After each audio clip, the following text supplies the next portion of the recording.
Bismillahirrahmanirrahim. Assalamualaikum warahmatullahi wabarakatuh.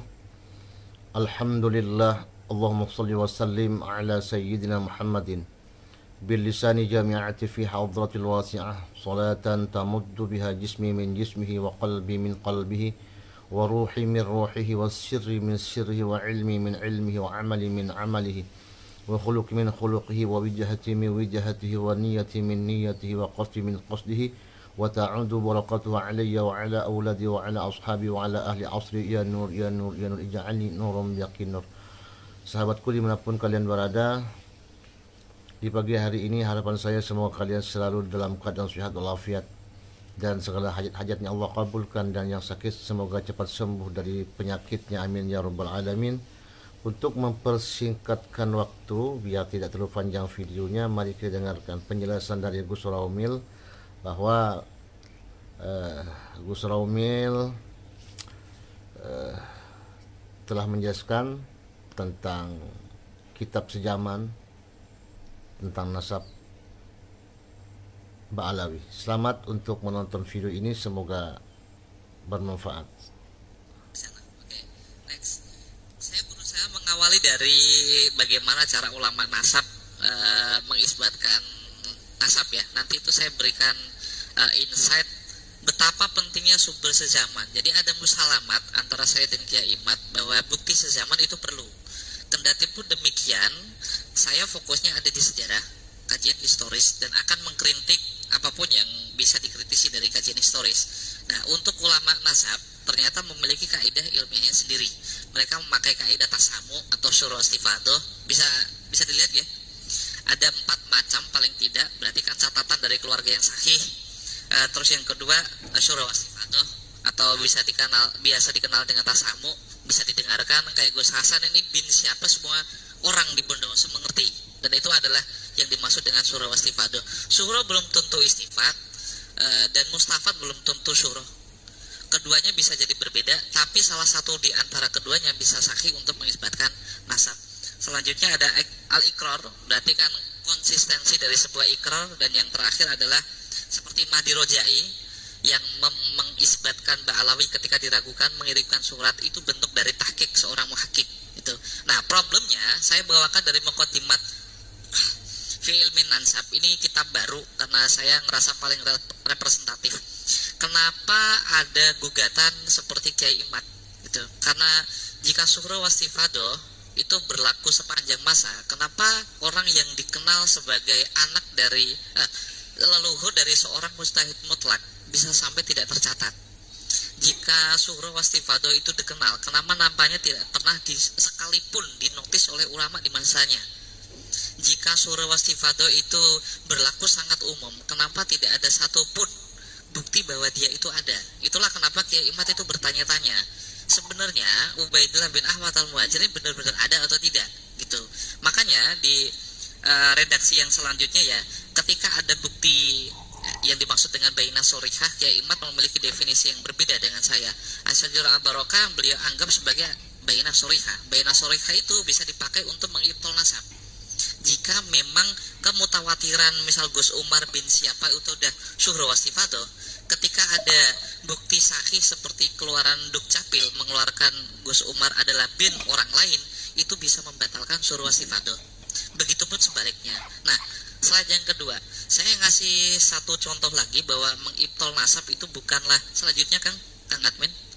Nah, ini bukan berusaha untuk menambahi perkara ya. Bani Qatadah itu kan sahih. Banyak ashraf di Al-Hasani di Mekah, nggih. Salah satu ulama sezaman sekitar 565 itu membatalkan nasabnya. Jadi perkara ibtolun nasab itu bukan perkara yang baru gitu maksud saya. Di Lubabul Ansab Ibnu Funduk itu sekitar 566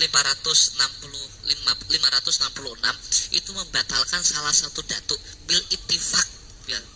Redaksinya bisa dilihat bil ittifaq. Nama Abdullah bin Muhammad bin Musa As-Sani yang menjadi datuk semua Bani Qatadah Al-Hasani itu dibatalkan dan bil ittifaq. Saya tidak sedang berusaha mendorong jenengan bahwa ini dibatalkan, enggak, ini sekadar contoh. Dan yang lebih shock lagi mungkin kalau jenengan nggak tahu, slide selanjutnya saya dapat manuskrip dari Imam Safaroni. seorang ahli nasab sekitar abad ke-8 atau ke-9.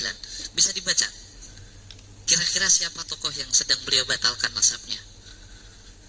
Syekh Abdul Qadir Al-Jailani gitu. Jadi membatalkan nasabnya Ba'alawi bukan kali pertama. Bahkan Bani Qatadah yang sangat-sangat ring satu kesahihannya itu menurut Habib Rafael ya, itu sangat ring satu di Hijaz, itu ternyata bisa dibatalkan. Dan jangankan itu, Syekh Abdul Qadir pun ternyata bisa dibatalkan. Konon seperti yang ditulis oleh As-Safar ini, orang di Syam, berarti Syria ya, itu populer mengisbatkan silsilahnya Syekh Abdul Qadir Jailani dengan 2 jalur seperti ini. Bisa dibaca di sebelah kanan, kalau misal yang sebelah kiri nggak bisa dibaca. Ini kata Safaroni yang paling bawah. Kilahuma, ada 2 isnad, ada 2 nasab yang disandarkan kepada Syekh Abdul Qadir Jailani. Kilahuma ghairu sahihin wa qad ikhturi'a, dan silsilah ini dibuat-buat gitu. Padahal kalau jenengan itu punya ijazah manaqib dari Syekh Abdul Qadir Jailani, salah satu silsilah ini kan yang jenengan yakini gitu. Nah, ini sekadar contoh biar jenengan nggak terlalu kaget bahwa membatalkan nasab itu bukan perkara yang baru. Oke, clear ya? Ada pro Kiai Imat, nanti silakan, forumnya nanti lebih enak. Oke, next, mungkin lanjut. Nah, kali ini kita akan membahas tentang Bani Ba'alawi atau Bani Alawi. Terus sekaligus selanjutnya melacak Ubaidillah bin Ahmad Al-Muhajir. Pokok pertama Kiai Imat membatalkan nasabnya Kiai Ba'alawi atau Ubaidillah itu berangkat dari kitab yang namanya An-Nafah Al-Ambariyah. Gitu. Kenapa? Selanjutnya mungkin karena Abu Alawi di kitab itu yang diproduksi sekitar tahun 880 menyebutkan kalau Abu Alawi adalah min nasli Bajadid. Jadi ada sebuah redaksi sekitar tahun 880 dari kitab seorang ahli nasab namanya An-Nafah Al-Ambariyah menyebutkan kalau yang disebut dengan Abu Alawi, leluhurnya Bani Alawi sekarang, itu ternyata hasil cangkokan kepada Ali Bajadid yang sudah terkonfirmasi sebagai syarif. Karena ada redaksi seperti ini. Nah, jika ini langsung dipercaya dan tidak melakukan kritik sumber terlebih dahulu, makanya kita akan memerlukan sumber sezaman untuk mengkonfirmasi. Betul? Kita lanjutkan. Saya memakai Al-Daul Lami dari As-Sakhawi. Itu sekitar tahun beliau berarti mendapati abad ke-9 dan ke-10 sezaman dengan An-Nafah Al-Ambariyah. Ini ada satu redaksi ketika As-Sakhawi menemui seseorang masayikh dari Hadramaut bernama Abdul Kabir.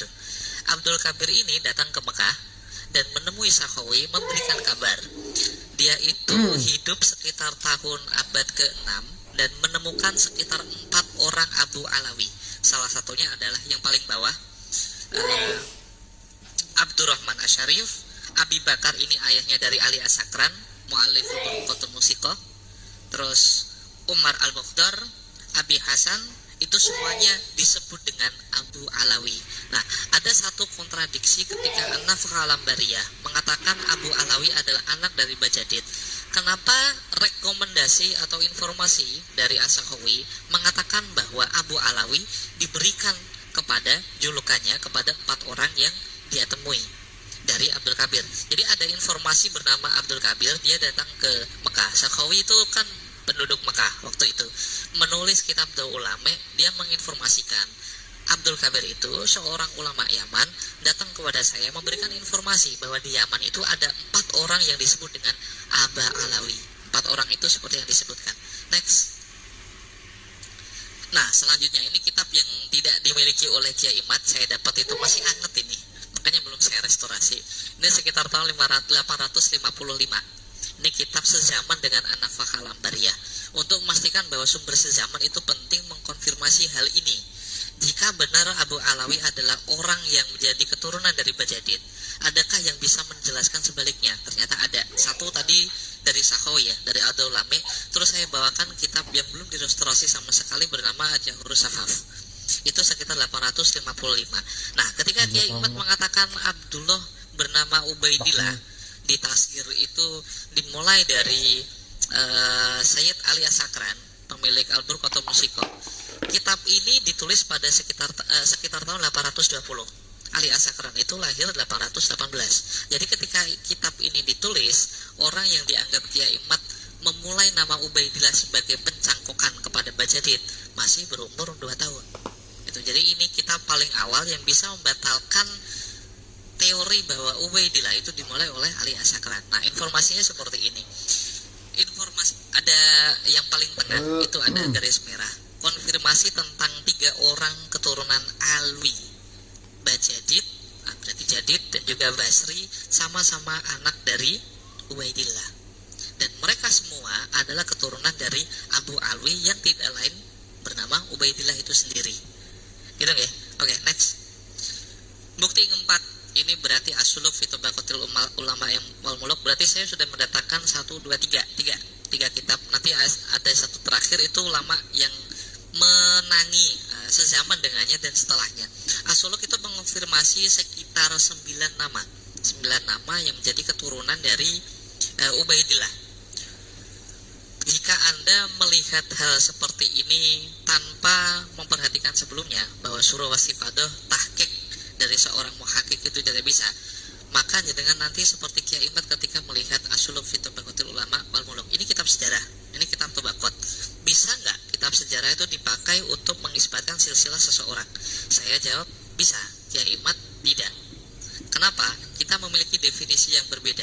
Saya meyakini dari asuluk fi tabaqatil ulama wal muluk, dia kan murid dari Ibnu Samurah, murid in absentia. Jadi dia mengutip beberapa kitab-kitab sejarah. Dan saya sangat suka redaksi yang dia pakai.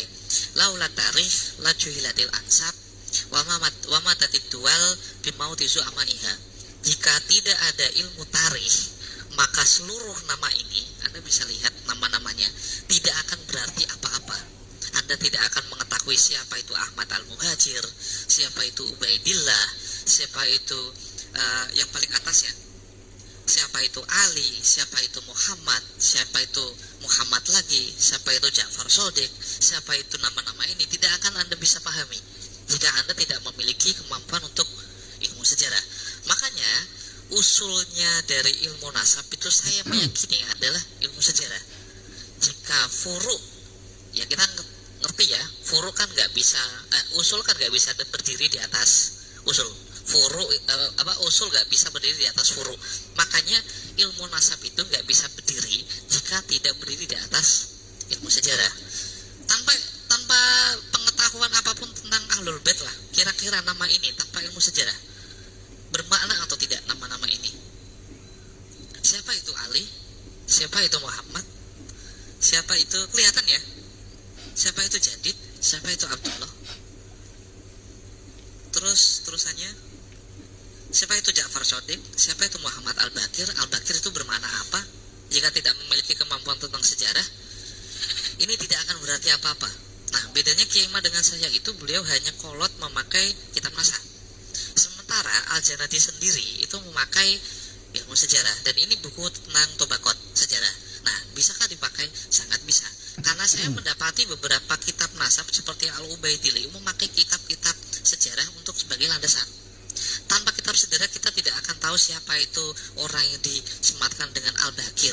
Kenapa sampai Musa Al-Kazim itu, definisi tentang kisahnya, dia punya anak berapa, mungkin dituliskan dalam kitab nasab.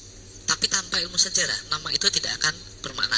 Nah, untuk membahas dan membalas apakah informasi Abu Alwi tadi adalah anak atau keturunan min nasli Bajadid, benar atau tidak, saya pakai yang paling nomor 3 berarti adalah asuluk fi tabaqatil ulama wal muluk.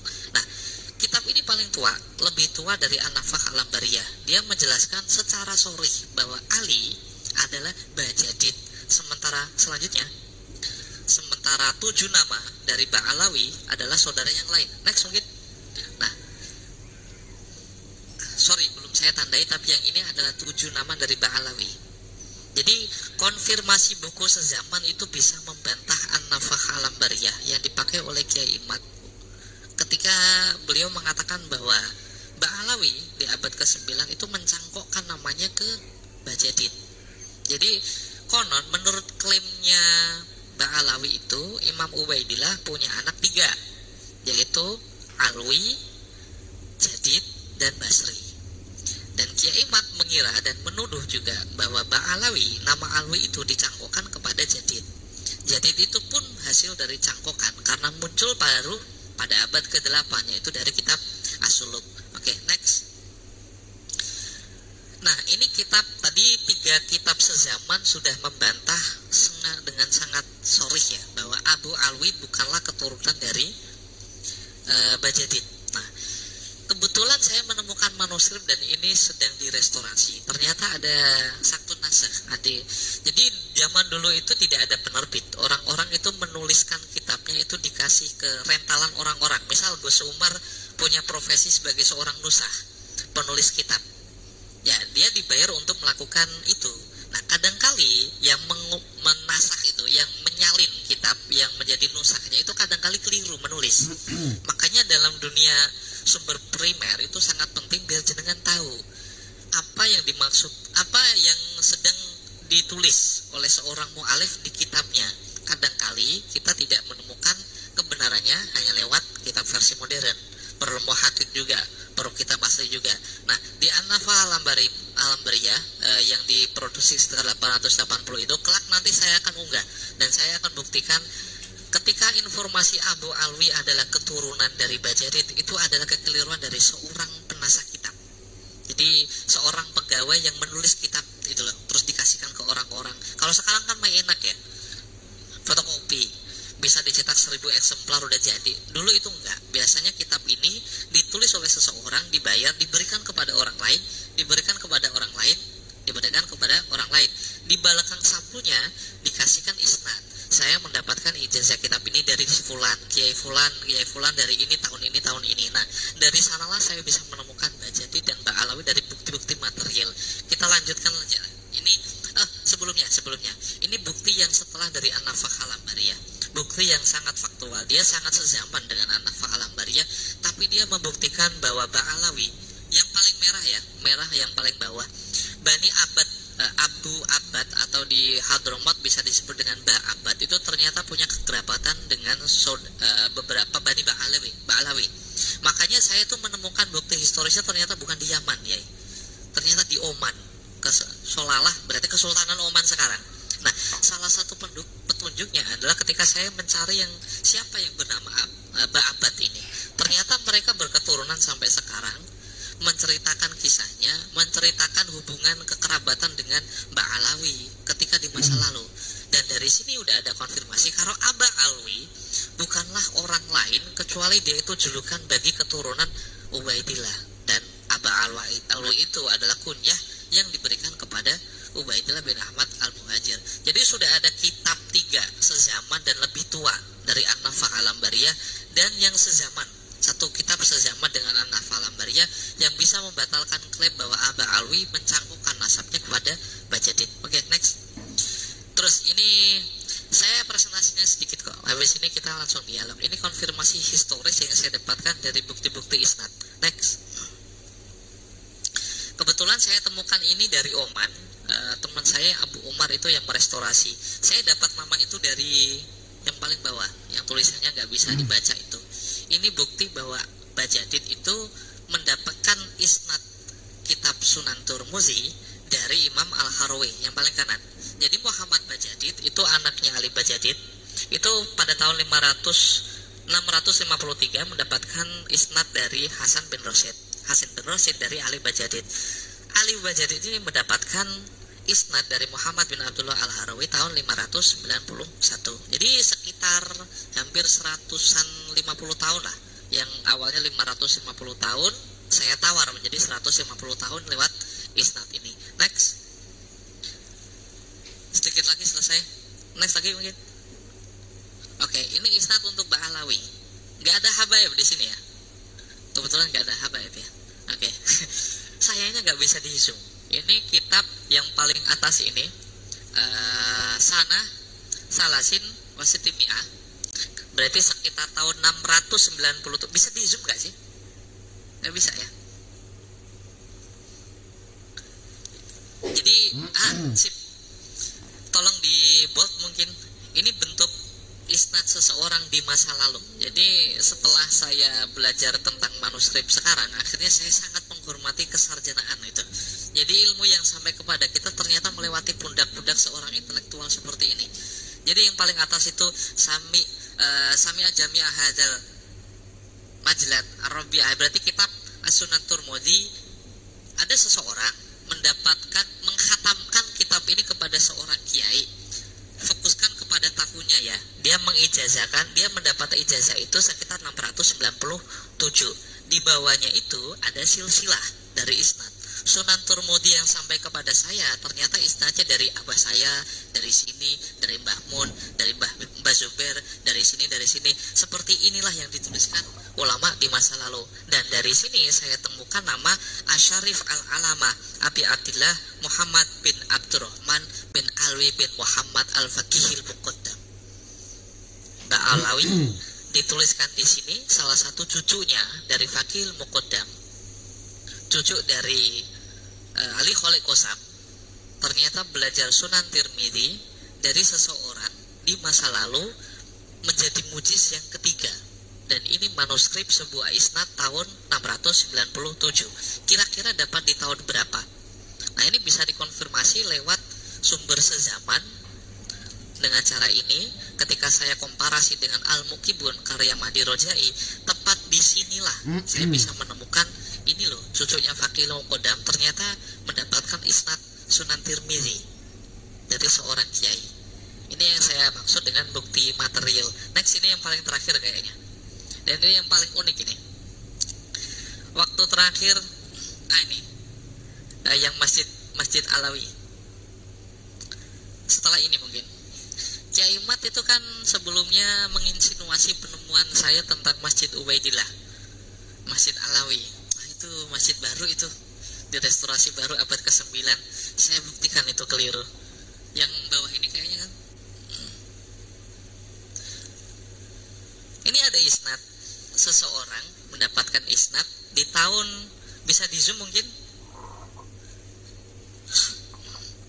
Oke, yang merah.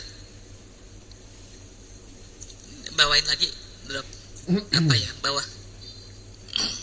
Oh ya, sorry, ini sekitar tahun, ada keterangan, oh ya, pada 500 yang paling kiri pol, ada seseorang mendapatkan ijazah pada tahun 566. Di mana dia mendapatkan ijazah? Di suatu masjid bernama Masjid Asyarif di Aden, di sebuah masjid yang terletak di Aden, Yaman, dan disebut dengan Masjid Asyarif. Nah, petunjuk ini saya itu agak aneh awalnya. Kenapa seseorang bisa disebut syarif di masa lalu? Kenapa bisa disebut Husaini seperti Mbak Alawi tadi ya, cucunya Faqihil Muqaddam? Kenapa kok harus ada, mungkin saya bisa masuk akal itu disebut dengan guru. Kenapa ada yang membedakan dengan memakai kata syarif? Ini yang terakhir. Jadi, ini berarti sekitar tahun 566 ada seseorang mendapatkan ijazah. Ini sekadar membuktikan bahwa ada Masjid Alawi di masa lalu. Sekitar 566. Kalau dikurangi 400, berarti Alwi itu sekitar tahun 400. 566 berarti kan 160 ya. Jejaknya kan masih bisa dicari. Itu sekitar, kalau saya masih bisa mendapati adanya canggah. Canggah itu berarti yang keempat. 1, 2, 3, 4 ya. 4. Ini masih bisa dipersempit lagi. Ini bukti yang paling sezaman ketika tahun 566 ada seseorang mendapatkan ijazah dan disebutkan masjidnya di mana. Nah, soal Asyarif Al-Husaini dituliskan, ini yang paling terakhir, halaman yang terakhir. Sepakat ya, hukmul hakim yarfaul khilaf ya. Ketika hakim itu memutuskan sebuah istilah, ya tidak ada istilah yang lain. Ini kitab dari Turfatul Ashab, karya Umar bin Yusuf dari Bani Rasul. Yaman waktu itu kan dikuasai oleh Bani Rasuli yang konon Sunni dan memiliki kompetisi teologis dengan Syiah. Nah, kiranya saya ingin bertanya, ketika ada konflik teologis di masa lalu sebuah kesultanan Sunni, dia pasti mengerti dong yang namanya Syiah itu sedang mencari yang namanya Imam Mahdi sama Imamah. Kira-kira bakal mewaspadai seseorang yang menjadi keturunan Imam Ali dari Jalul Husain atau enggak? Saya ini pernah di video, mungkin ini saya ulang lagi untuk melogikakan. Dulu ketika ada perang antara Belanda sama Indonesia, misalnya di Bondowoso, informasi dari Bondowoso mengatakan kalau pasukan dari Jawa itu sekitar 10.000 orang. Tapi informasi dari Belanda mengatakan pasukan pasukan dari Bondowoso itu 1.000 orang. Kira-kira manakah yang paling benar dari informasi itu? Dari Belanda. Aduan akilon dalil. Maksudnya informasi dari musuh itu terindikasi yang paling akurat. Maksud saya mengantarkan kitab ini kitab yang paling sunni dimiliki oleh seorang sultan ketika di sana banyak Alawiyyin yang paling bisa dicari oleh orang-orang Syiah untuk menjadi imamnya adalah keturunan Imam Ali. Kira-kira bakal waspada atau tidak? Pertama, itu pasti waspada. Kewaspadaan itu kadang-kali diciptakan dalam bentuk label. Logika yang paling sederhana itu, panggilan Pak Haji sama Bu Haji di zaman sekarang mungkin menjadi privilege. Tapi ketika Anda belajar sejarah, ternyata itu dipakai oleh Belanda untuk mengidentifikasi siapa orang yang keluar negeri dan kiranya mendapatkan ide-ide tentang pembebasan, tentang resistensi, tentang perjuangan, tentang kemerdekaan. Jenengan mungkin bisa bangga memiliki label haji sebagai haji, tapi kita hidup di masa lalu, itu tanda yang bisa dimiliki oleh Anda yang bakal diawasi oleh Belanda. Kalau ada ide-ide tentang pembebasan, Pak Haji ini nih pasti. Karena tidak mungkin orang yang berada di pecinan, di Pekojan, terus di kampung Jawa, itu akan bicara tentang kemerdekaan, karena dia tidak pernah belajar tentang itu. Dari mana dia belajar tentang kemerdekaan? Pasti dari luar. Nah, Asyarif Al-Husaini dari identifikasi seorang sultan itu, ilam, Anna Syarifah, Syarif itu saya pakai untuk menyebutkan dua tok. Jadi ada dua syarif di zaman itu. Ini sultan yang ngomong, bukan saya. Kalau dengar kata Raden itu pasti dipakai untuk kesultanan. Pokoknya keraton lah ya, keraton. Tadi di belakang ada Raden berarti gelar atribusi untuk keturunan ningrat di Jawa. Asyarif ini dipakai di dinasti Rasuli untuk mengidentifikasi dua hal saja. Keturunan Khalifah Ali dari istrinya Siti Fatimah itu disebut Syarif. Ketika jalur dari Sayyid Hasan Al-Hasani, ketika dari jalur Husain disebut Husaini. Kenapa ini tidak pernah dipikirkan oleh seseorang yang mau meneliti isbat nasab dari sudut pandang historis? Padahal ini semua kan petunjuk gitu. Seorang sejarawan atau detektif itu tidak akan meninggalkan dan tidak akan melupakan hal ini. Ternyata ada Masjid Asyarif B. Aden, itu ternyata bisa dilacak. Waktu itu yang disebut Syarif adalah seperti ini. Jadi ini adalah konfirmasi bukti historis yang paling mentok ketika Kiai Imad mengatakan 550 tahun, sudah saya tawar menjadi 150 tahun. Terima kasih, cukup sekian dari saya. Assalamualaikum warahmatullahi wabarakatuh. Waalaikumsalam warahmatullahi wabarakatuh. Alhamdulillah, sahabatku. Bagaimana menurut kalian tentang penjelasan dari Gus Ramil? Jika kalian suka dengan video ini, maka diklik comment and share and subscribe ya. Dan saya mohon maaf yang sebesar-besarnya jika terdapat hal-hal yang kurang berkenan di dalam penayangan video ini. Tetap semangat, jalin persatuan dan kesatuan umat. Dan saya akhiri, ma'aslama fi amanillah. Assalamualaikum warahmatullahi wabarakatuh. Sampai jumpa di video selanjutnya.